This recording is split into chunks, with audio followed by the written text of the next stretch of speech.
Welcome to S academy. My name is CS Payal Kopli and आज इस video में हम देखने वाले हैं क्लास 12th बिजनेस स्टडीज का थर्ड चैप्टर का फास्ट ट्रैक रिवीजन।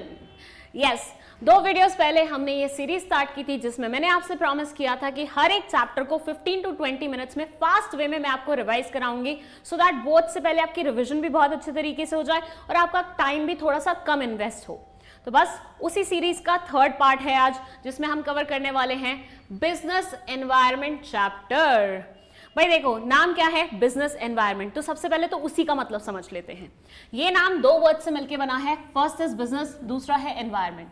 मैं अज्यूम कर रही हूं कि बिजनेस का मतलब आप ऑलरेडी 11th क्लास में सीख के आए हुए हैं। आज आपको सिर्फ एनवायरनमेंट का मतलब समझना है। एनवायरनमेंट का मतलब भी वैसे 6th 7th में SST वगैरह में समझा दिया जाता है, फिर भी बेसिक वे में बताऊं, लेमन्स लैंग्वेज में बताऊं तो हर वो चीज जो हमें सराउंड करती है, जिसमें लोग आ जाते हैं, वस्तुएं आ जाती हैं, ऑर्गेनिजम्स आ जाते हैं, हर कुछ आ जाता है, वो सारी चीजें हमारी क्या कहलाई जाती हैं? एनवायरनमेंट कहलाई जाती हैं। तो मेरे को सराउंड करने वाली हर चीज क्या होगी? मेरी एनवायरनमेंट होगी। ठीक है, अब बिजनेस एनवायरनमेंट का क्या मतलब हुआ? टुगेदर बिजनेस को सराउंड करने वाली हर वो चीज हमारी क्या कहलाई जाती है? बिजनेस एनवायरनमेंट कहलाई जाती है। अब द क्वेश्चन अराइजेस कि हम ये चैप्टर पढ़ क्यों रहे हैं? ये चैप्टर हम इसलिए पढ़ रहे हैं क्योंकि बिजनेस एनवायरनमेंट में जो भी चीजें आती हैं उस पे पहली बात तो बिजनेस का कोई कंट्रोल नहीं होता। मेरे पड़ोस में कौन रह रहा है, क्या उस पे मेरा कंट्रोल होगा? वो कैसे बिहेव कर रहा है, क्या मेरा उस पे कंट्रोल होगा? ऑब्वियसली नहीं होगा, मैं उसको कंट्रोल नहीं कर सकती हूँ। Same goes for business environment. Business environment में क्या चल रहा है उस पर आपका कोई कंट्रोल नहीं होता, लेकिन वो आपको इन्फ्लुएंस जरूर करती है। रात के 12 बजे मेरा पड़ोसी अगर जोर जोर से वॉल्यूम पे गाने बजाने लग जाएगा तो मैं उससे इन्फ्लुएंस जरूर होंगी, मुझे गुस्सा जरूर आएगा, राइट? बट क्या मेरा उस पर कंट्रोल है? नहीं है। तो बिजनेस एनवायरनमेंट पे हमारा कोई कंट्रोल नहीं होता, लेकिन एट द सेम टाइम वो हमें इन्फ्लुएंस जरूर करती है। That's why we are studying about it. ठीक है, यहां आप देखें तो ऑलमोस्ट बिजनेस एनवायरनमेंट का आधा चैप्टर कवर किया गया है। चाहे तो आप स्क्रीनशॉट ले सकते हैं ताकि लास्ट में आपको जल्दी जल्दी रिवीजन करने में हेल्प मिले। अब बात करते हैं इसके कैरेक्टरिस्टिक्स के बारे में। तो पहला कैरेक्टरिस्टिक है टोटलिटी ऑफ एक्सटर्नल फोर्सेस। ये बोलते हैं बिजनेस एनवायरनमेंट का मतलब है कि बिजनेस के बाहर एक्सटर्नल में जितनी भी फोर्सेस हैं वो सारी अगर टुगेदर कंबाइन कर दें तो वो मिलके बनती है हमारी बिजनेस एनवायरनमेंट। मतलब एक तो ये बिजनेस के बाहर है, हमेशा ये याद रखना, बिजनेस का एनवायरनमेंट बिजनेस के बाहर ही होगा। मेरी सराउंडिंग ऑब्वियसली मेरे बाहर होगी ना, मेरे अंदर तो होगी नहीं ना। तो बस एक्सटर्नल फोर्सेस जितनी भी हैं उन सबको अगर हम कंबाइन कर दें तो वो मिलके बनती हैं business environment. Totality of external forces. दूसरा है स्पेसिफिक एंड जनरल फोर्सेस। ये बोलते हैं ये जो सारे फोर्सेस के बारे में हम बात कर रहे हैं ना, जो बिजनेस के बाहर अराइज होती हैं, इनमें कुछ फोर्सेस तो ऐसी हैं जो स्पेसिफिकली हमें इन्फ्लुएंस करेंगे, ठीक है, लेकिन कुछ फोर्सेस ऐसी हैं जो हम सबको, मतलब जितने भी बिजनेसेस हैं एनवायरनमेंट में, सबको इन्फ्लुएंस करेगी। इसका एक बहुत ही बेसिक सा एग्जांपल ऐसे ले लो, मेरे जस्ट इमीडिएट बगल में जो इंसान रह रहा है, ठीक है, वो अगर जोर जोर से गाने बजा रहा है तो उससे सबसे ज्यादा परेशानी किसको होगी? मेरे को होगी ना, बाकी कॉलोनी वालों को तो नहीं होगी, उनका तो घर दूर दूर है। यहाँ ये बिल्कुल मेरे से सटे हुए घर में रह रहा है, वहां पे वो जोर जोर से गाने बजा रहा है, तो उससे किसको परेशानी होगी? मुझे होगी। ये हो गया स्पेसिफिक फोर्स जो कि सिर्फ और सिर्फ मुझे इन्फ्लुएंस कर रहा है।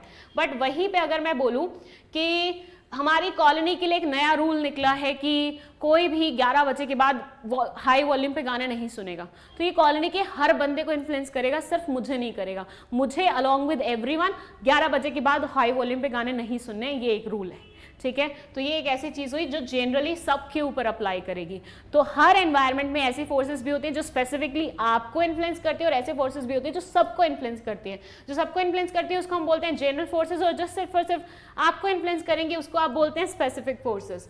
फिर है इंटर रिलेटेडनेस। ये बोलते हैं जितने भी ये फैक्टर्स है ना जिनके बारे में हम बात कर रहे हैं, जो हमारे एनवायरनमेंट में पाए जाते हैं, ये आपस में लिंक्ड हैं। फॉर एग्जाम्पल, एक इंसान है जिसको अच्छा दिखना है, खूबसूरत दिखना है, बढ़िया बढ़िया कपड़े पहनने हैं, शॉर्ट स्लिम ऐसे बढ़िया अच्छे हाई फाई कपड़े पहनने हैं, तो ऑब्वियसली उसे थोड़ा सा अपना फिजिक का ध्यान रखना पड़ेगा।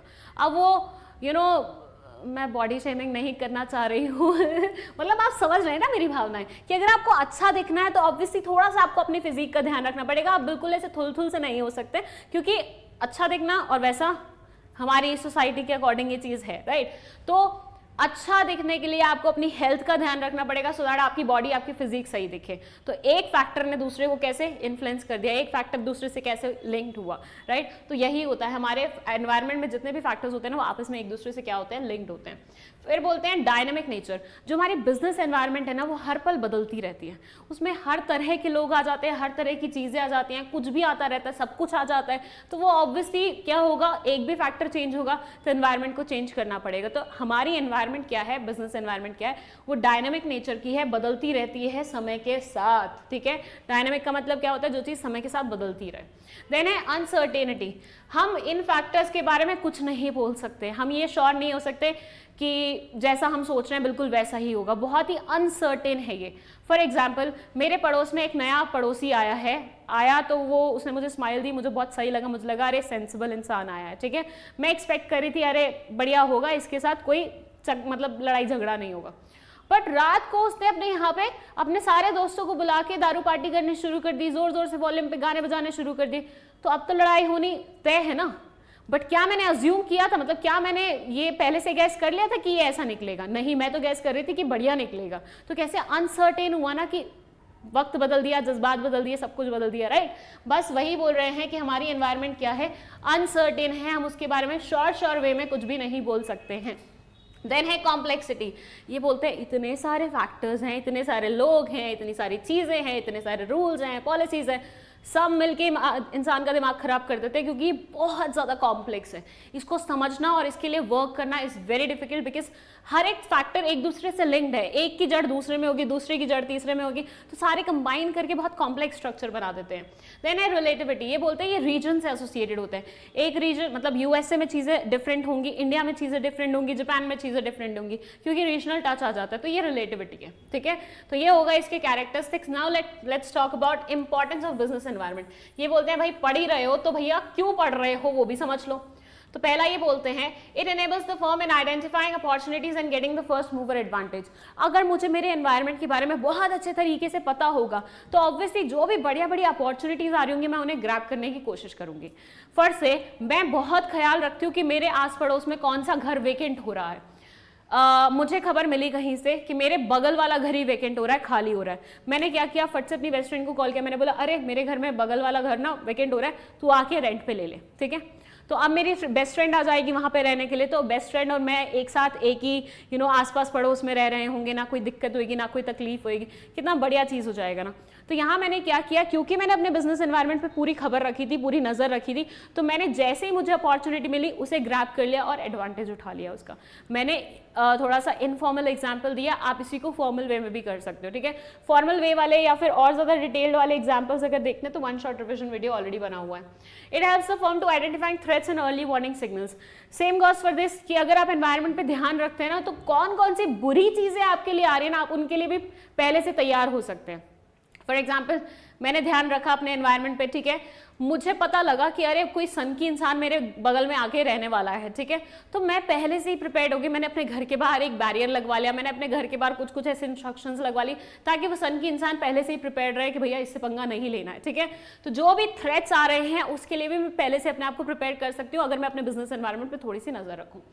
It helps in tapping useful resources. मुझे मेरे एनवायरनमेंट के बारे में सब पता है, मुझे पता है कौन अच्छा खाना बनाता है, कौन अच्छा बर्तन धोता है, कौन क्या करता है, मतलब कोई फर्श से इस्त्री अच्छा करता है। तो अब जब मुझे ज़रूरत होगी मैं सबसे पहले वहीं जाऊँगी ना, इधर उधर जाने के अलावा।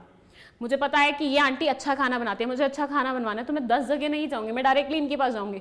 ये क्या करेंगे, कम रिसोर्स में मेरे को बढ़िया तरीके से खाना बना के देंगे, टेस्टी भी खाना बना के देंगे। कहीं और जाती हो सकता है वो खाना वेस्ट कर देते, हो सकता है वो खाना टेस्टी भी ना बनाते, बट ये यूटिलाइज मैं कैसे कर पा रही हूँ, ये मतलब ये पर्टिकुलर रिसोर्स मैं कैसे अच्छे से टैप कर पा रही हूँ, क्योंकि मैंने अपने एनवायरनमेंट पर नजर रखी, मैंने ध्यान दिया कि मेरे आसपास कौन कैसे किस किस्म के लोग रहते हैं। Same goes for business environment. जब भी आप नजर रखते हैं तो आपको पता चलता है कि यहाँ से रिसोर्स आपको सस्ते दाम पे मिल सकता है, तो आपका भला हो सकता है। It helps in assisting in planning and policy formulation. Obviously जब भी आप पॉलिसी बनाते हैं अपने ऑर्गेनाइजेशन के लिए, आगे का सोचते हैं, तो आप कहीं ना कहीं अपने एनवायरनमेंट को ध्यान में रखते हुए ही वो सारी चीज़ें सोचते हैं, क्योंकि एनवायरनमेंट एक ऐसी चीज़ है जो आपको इन्फ्लुएंस करेगी और उस पर आपका कंट्रोल नहीं होगा, लेकिन आपका आपके ऊपर कंट्रोल है। तो आप जब अपने लिए पॉलिसी बना रहे हैं तो थोड़ा सा उसके ऊपर ध्यान दे लें। It helps in coping with rapid changes. Obviously हमारा एनवायरनमेंट क्या है, बदलता रहता है, तो बदलाव के साथ अपने अंदर बदलाव लाना जरूरी हो जाता है और वो मदद करता है बिजनेस एनवायरनमेंट की अच्छी नॉलेज होने से। It helps in improving performance. अगर सब कुछ अच्छा चल रहा है, आप कदम से कदम मिला के चल पा रहे हैं बिजनेस एनवायरनमेंट के, आप डायनामिक हो रहे हैं, आप अच्छे से रिसोर्सेज टैप कर पा रहे हैं, तो ऑब्वियसली अल्टीमेटली बिजनेस की परफॉर्मेंस क्या होगी, इंप्रूव ही होगी ना, बस वही होता है। तो ये थे कुछ इंपॉर्टेंस बिजनेस एनवायरनमेंट की कि इन कारणों की वजह से हम बिजनेस एनवायरनमेंट को अच्छे तरीके से पढ़ते हैं। Now let's talk about dimensions of business environment, जहां से मैक्सिमम टाइम क्वेश्चंस पूछे जाते हैं। अब भाई देखो, ये ना जितना हुआ बनाया होता है ना इस टॉपिक के बारे में, उतना ही सिंपल टॉपिक है, कुछ नहीं करना। 5 डायमेंशंस हैं और वो 5 बिल्कुल ऐसे हैं कि जो नाम में लिखा हुआ है वही उसका मतलब होगा। फर्स्ट से economic environment, social environment, technological environment, political environment, legal environment. Economic environment में हर वो चीज आ जाती है जो आप इकोनॉमिक्स में पढ़ते हैं। फर्स्ट से इन्फ्लेशन की बात आ जाएगी, फर्स्ट से मॉनेटरी पॉलिसी की बात आ जाएगी, ट्रेड पॉलिसी की बात आ जाएगी, आरबीआई की बात आ जाएगी, बैंकिंग सिस्टम की बात आ जाएगी। ये सारे टॉपिक्स आप कहाँ पढ़ते हैं, इकोनॉमिक्स में पढ़ते हैं। तो हर वो चीज जो आप इकोनॉमिक्स में पढ़ के आए हो वो इकोनॉमिक एनवायरनमेंट का पार्ट होती हैं, वो इस डायमेंशन से बिलोंग करती हैं। सोशल, हर वो चीज जो सोसाइटी से रिलेट करती है, ठीक है। मतलब मैं बोलूं कि सोसाइटी के बारे में सोच रहे थे तो हमने सोचा कि एक वेस्ट डिस्पोजेबल प्लांट बना लेते हैं। यहाँ आप सोसाइटी एज अ होल के बारे में सोच रहे हैं ना, तो इस वजह से हम बोलेंगे कि ये सोशल एनवायरनमेंट का हिस्सा है। तो हर वो चीज़ जो सोसाइटी से रिलेट करेगी वो सोशल एनवायरनमेंट का हिस्सा होगी। जहां टेक्नोलॉजी के बारे में बात होती है, जहां अपग्रेडेशन के बारे में बात होती है कि पहले ये वाला फ्रिज चलता था, आज की डेट में ये वाला फ्रिज चलता है, पहले ये वाला टीवी चलता था, आज की डेट में ये वाला टीवी चलता है, पहले ये कंप्यूटर चलता था, आज की डेट में ये वाला कंप्यूटर चलता है, तो वहां पे हम टेक्नोलॉजिकल एनवायरनमेंट के बारे में बात कर रहे होंगे। देन जहां पे मोदी सरकार, शिवराज सरकार, इस सरकार, उस सरकार के बारे में बात हो, मतलब पॉलिटिकल एनवायरनमेंट के बारे में बात हो रही है, पॉलिटिक्स के बारे में बात हो रही है, ठीक है। चलिए फिर है लीगल, जहां लॉ, एक्ट, नए रूल्स आ रहे हैं, नई नोटिफिकेशंस आ रही हैं, इन सब चीज़ों के बारे में बात हुए तो वो लीगल एनवायरनमेंट का हिस्सा होती है। तो ये क्या कर रहे हैं, एनवायरनमेंट को 5 पार्ट्स में डिवाइड कर रहे हैं और उन 5 पार्ट्स में ये बोलते हैं कि सोसाइटी से रिलेट कर रहा है तो सोशल एनवायरनमेंट है, टेक्नोलॉजी से रिलेट कर रहा है तो वो ये वाला एनवायरनमेंट है, इकोनॉमिक्स से रिलेट कर रहा है ये वाला एनवायरनमेंट है, लॉ से रिलेट कर रहा है लीगल एनवायरनमेंट है, ठीक है। बस नाम से पहचानना है आपको। और अपने क्वेश्चन पेपर को अटेम्प्ट करने से पहले, अपना एग्जामिनेशन अटेम्प्ट करने से पहले बहुत सारे क्वेश्चन ये वाले सॉल्व करके जाने हैं। केस स्टडी बेस्ड क्वेश्चंस जो होते हैं ना, वो यहाँ के सॉल्व करके जाने हैं। कुछ तो मैंने जो इसके बाद वीडियो आने वाली है ना क्वेश्चंस आंसर वाली, उसमें कवर किए हैं, वहाँ से आप पैटर्न समझ लीजिए थोड़ा सा उस वीडियो को देख के, ताकि आपको क्लियर हो जाए कि मुझे किस तरह के क्वेश्चंस ऑनलाइन ढूंढने और उनको अटेम्प्ट करके जाना है, उनको प्रैक्टिस करके जाना है, ठीक है। जितने क्वेश्चन प्रैक्टिस कर पाओ, जितने केस स्टडीज प्रैक्टिस कर पाओ कर लेना, ठीक है, बेस्ट है, मैक्सिमम करके जाना। चलिए अब बात करते हैं बिजनेस एनवायरनमेंट में एलपीजी पॉलिसी के बारे में। हम सब जानते हैं 1991 से पहले इंडिया ने बहुत सारी ऐसी करतूतें करी थी जिसकी वजह से हमारी बहुत ही बुरी मतलब गति हो गई थी, बहुत ही दुर्गति हो गई थी आई शुड से, ठीक है। तो 1991 में रिफॉर्म्स आए थे जिन्हें हम बोलते हैं एलपीजी रिफॉर्म्स, ठीक है। इनके बहुत अलग अलग नाम हैं, यहाँ पे अभी एलपीजी के नाम से समझ लीजिए। लिबरलाइजेशन, प्राइवेटाइजेशन, ग्लोबलाइजेशन, इसमें 3 इनिशिएटिव्स लिए गए थे। वैसे तो और भी बहुत सारे छोटे छोटे इनिशिएटिव्स लिए गए थे, लेकिन जो बड़े बड़े 3 थे वो ये हैं। लिबरलाइजेशन में हमने थोड़ी सी चीज़ें लिबरल करी, जो हमने रिस्ट्रिक्शंस पुट करके रखी थी कि अगर तुम्हें ये इंडस्ट्री खोलनी है तो तुम्हें ये सारे लाइसेंस लेने पड़ेंगे, तुम्हें ये सारी फॉर्मेलिटीज कंप्लीट करनी पड़ेंगी, वो सारी हमने हटा दी। हमने बोला इंडस्ट्री खोलनी है, शौक से खोलो, बिना ज़्यादा ऑब्लिगेशंस के खोलो। तो लिबरलाइजेशन में हमने चीज़ें फ्री की थी, लिबरल की थी। लिबरल का मतलब होता है फ्रीडम देना, तो फ्रीडम दी थी। प्राइवेटाइजेशन में हमने ये किया था कि जो चीज़ें सिर्फ पब्लिक सेक्टर के लिए रिजर्व थी उनको प्राइवेट के लिए खोल दिया था। वो चीज़ें जिन पे सिर्फ गवर्नमेंट अपना अधिकार बना पा रही थी, गवर्नमेंट ही ऑर्गेनाइजेशन खोल पा रही थी, फिर हमने वो सारी चीज़ें हमने प्राइवेट लोगों को दे दी कि भैया तुम भी करो इसको ट्राई, ताकि थोड़ा सा कॉम्पिटिशन बढ़े और बढ़िया चीज़ें मिले लोगों को। ग्लोबलाइजेशन में हमने कोशिश करी थी इंडिया को ग्लोबल विलेज का पार्ट बनाने की। इंडिया के दरवाजे खोल दिए थे बाहर वालों के लिए, उनको बोला तुम इंपोर्ट करो, एक्सपोर्ट करो, हमारे साथ सब कुछ करो, अच्छे से फॉरेन एक्सचेंज चलाते हैं, सब कुछ बढ़िया तरीके से करते हैं। तो यहाँ पे हमने पूरे वर्ल्ड को एक ग्लोबल विलेज बनाने की कोशिश की, कम्युनिकेशन हमारा दूसरों लोगों के साथ इंप्रूव करने की कोशिश की, ठीक है। अब एक था डिमोनेटाइजेशन। डिमोनेटाइजेशन क्या होता है, जब हम कोई लीगल टेंडर मनी जो होती है उसको हटा देते हैं, हम बोलते हैं चलो आज से तुम्हारा कोई काम नहीं है, तो उसको हम बोलते हैं डिमोनेटाइजेशन।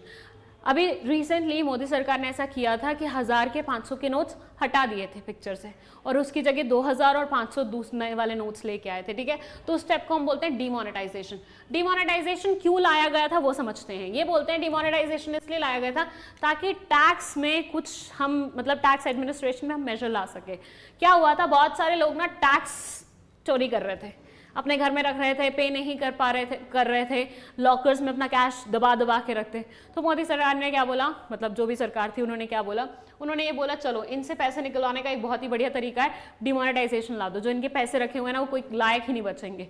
तो ये टैक्स के उसमें एक नया मेजर लाया गया था। टैक्स इवेजन टॉलरेट नहीं किया जाएगा, ये स्ट्रॉन्ग मैसेज देने की कोशिश की थी। टैक्स इवेजन का मतलब होता है टैक्स की चोरी करना, इवेड करना, ना पे करना, ठीक है। तो मतलब सरकार ने बोला कि आज की डेट में ये नहीं चलेगा, अगर आप पैसे कमा रहे हो तो आपको टैक्स भी पे करना पड़ेगा, क्योंकि गवर्नमेंट यहाँ पे आपके लिए इतने सारे इनिशिएटिव्स ला रही है, इतने सारे काम कर रही है, तो थोड़ा तो आपको भी उसके बारे में सोचना पड़ेगा। इसकी वजह से सेविंग्स को फॉर्मल फाइनेंशियल सिस्टम मिल गया था। वो पैसा जो लॉकर्स में घर के उसमें सालों सालों दबा रहता था, उनको थोड़ा सा हमने फाइनेंशियल सिस्टम में लाने की कोशिश की थी, जो ये मतलब बैंकिंग सिस्टम होता है उसमें लाने की कोशिश की थी। डिमोनेटाइजेशन क्रिएट्स अ कैशलेस और कैश दिस इकोनॉमी। इससे हमने ये भी कोशिश की थी कि लोग ज़्यादा कैश ना कैरी करें, बल्कि ऑनलाइन पेमेंट्स की तरफ ज़्यादा जाएं, जैसे फ़ोन पे, पेटीएम, जीपे, इन सब की तरफ ज़्यादा जाए इंस्टेड ऑफ कैश हर जगह निकालने के, ठीक है। और ये सारे मेजर्स में से कुछ तो अचीव भी हो पाए थे और कुछ नहीं हो पाए थे। Impact of government policy changes, ये जो LPG आया था इससे क्या क्या चेंजेस हमें देखने को मिले उसके बारे में बात की गई है यहाँ पे। ये बोलते हैं कॉम्पिटिशन बढ़ गया। पहले तो हम सिर्फ डोमेस्टिकली इंडिया की जो इंडस्ट्रीज थे उनसे कम्पीट करते थे, अब बाहर की भी इंडस्ट्रीज आ गई हैं ग्लोबलाइजेशन के चलते हुए, तो हमें उनसे भी कम्पीट करना पड़ेगा, तो कॉम्पिटिशन इंक्रीज हो गया।